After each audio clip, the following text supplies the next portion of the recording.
Manā jaunībā tādi regresologi un hipnokouči nemaz nebija. Un neko, normāli cilvēki izaugām. Jā, ļoti normāli cilvēki izaugām.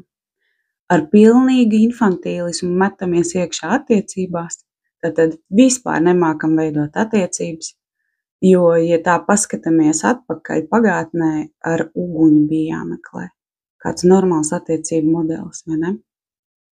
Pilnīgi normāli izaugām arī naudas tēmā. Smagi un sūri jāstrādā. Lai nopelnītu, ir jāstrādā smagi. Savādāk nekas nebūs. Pilnīgi normāli izaugām arī tādā kā pilnīgi normā un ticībā, jo tu vecāks paliec, jo slimāks ir slimības, jo vecums nāk arī slimības. Tas ir normāli. Jo tā tas ir, kad cilvēks paliek vecāks, tad viņam visādi skaitas piemetās, un tas ir normāli. Un vēl mēs ļoti normāli izaugām.